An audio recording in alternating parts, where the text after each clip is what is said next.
Philippe de Villiers, il y a une déclaration qui là aussi interpelle du président de la République pour expliquer qu'il n'y aura pas de débat. On va la revoir. C'est très intéressant puisqu'on a la sensation qu'il porte la responsabilité sur les syndicats. Voilà ce qu'il dit. Les syndicats agricoles ont voulu que ce salon ne soit pas un salon comme les autres. Ils avaient voulu un débat ouvert. Ils en demandent aujourd'hui l'annulation, dont acte. Comment décodez-vous cette phrase du président de la République ? Alors, c'est pas sa faute. Le bon sens paysan. Le bon sens paysan porte à croire que les gens qui organisent le salon, les paysans, moi je connais le salon depuis 50 ans, les gens qui organisent le salon, ils veulent que la lumière soit sur le salon. La lumière, elle n'est pas sur le président de la République. Et lui, que veut le président de la République ? Il veut qu'à l'occasion du salon, grâce au débat, comme il a fait avec les Gilets jaunes, la lumière soit sur lui. Voilà. Ce goût pour les sunlights est la caractéristique d'un moitrinaire qui souffre de l'hubris. Geoffroy Lejeune.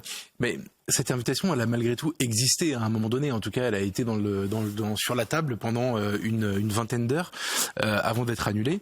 Le fait d'avoir pensé à ça, d'avoir pensé à inviter les soulèvements de la Terre, est-ce que c'est juste, comme on est en train de le commenter en ce moment, un fiasco de communication, un raté pour Emmanuel Macron, ou est-ce que ça trahit autre chose en réalité ? Le fait qu'il ait voulu y aller, vous savez, mettre en scène un antagonisme avec d'un côté les agriculteurs qui vont très fort dans un sens et les soulèvements de la Terre qui vont dans l'autre, et lui qui se recentrerait. Qu'est-ce que vous y voyez ? C'est en même temps le Green Deal, c'est-à-dire les jachères, la fin des cheptels, de la nourriture de synthèse. C'est dans les tuyaux tout ça. Le Green Deal, donc c'est toute la Macronie, le Green Deal. Ils vivent en ville, ils n'ont pas de problème de voiture thermique, etc. Et puis de l'autre côté, il faut tenir compte quand même de ce qui se passe dans nos campagnes. Est-ce que vous vous rendez compte qu'en fait, quand on prend un tout petit peu de hauteur, on a liquidé les ouvriers avec Maastricht, avec l'OMC, et maintenant on liquide les paysans. Ils sont plus que 400 000, ils étaient 2 millions il y a encore quelques années. Et c'est la préférence pour l'Europe, en fait. Emmanuel Macron, il a fait un choix. Dans l'histoire, il y a des hommes politiques qui font des choix. On l'a vu à d'autres périodes. Il fait le choix d'une autre souveraineté que la nôtre, puisqu'il parle de souveraineté européenne. Et quand Gabriel Attal a expliqué dans sa conférence de presse qu'il fallait restaurer la souveraineté nationale agricole, c'est une imposture. Vous savez ce que Bernanos définissait l'imposture en disant une imposture, c'est une suite de vérités asservies à un mensonge initial. Et quel est le mensonge initial ? C'est la souveraineté alimentaire. C'est pas vrai, il n'y a pas de souveraineté alimentaire.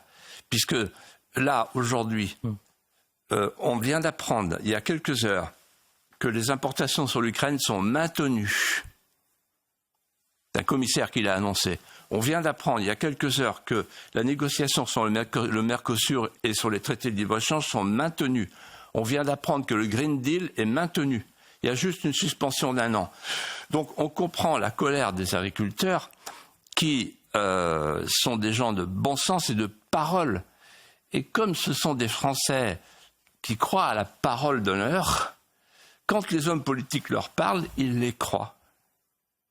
Sauf que nos hommes politiques aujourd'hui sont engagés dans un processus de perte définitive de la souveraineté.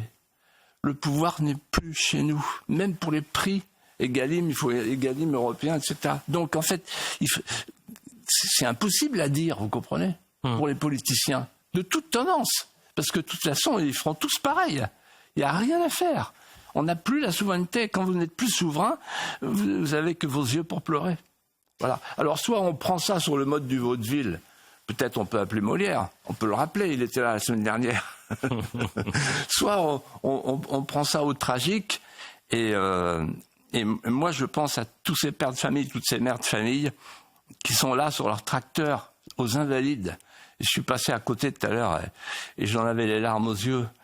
Ce sont des gens merveilleux. Là, ils étaient tout à l'heure sur votre plateau. Ce sont des gens merveilleux qui... Ce sont les jardiniers du jardin de paradis, du jardin du 7e climat qu'est la France. Ce sont les amoureux de la terre et ce sont les amoureux de la France. Les derniers amoureux de la France. Ceux qui ont l'amour vrai, ceux qui ont l'amour joyeux, ceux qui ont l'amour passionné, ceux qui aujourd'hui ont l'amour triste. Parce qu'ils savent qu'ils sont abandonnés par les politiciens français. Ils sont abandonnés par ceux qui ont livrer la souveraineté à d'autres et qui nous donnent des leçons au Panthéon pour nous expliquer, vous qui êtes les héritiers des forces obscures, ne soyez pas là. Les héritiers des forces obscures, ils se battent contre les tenants du paradis diversitaire.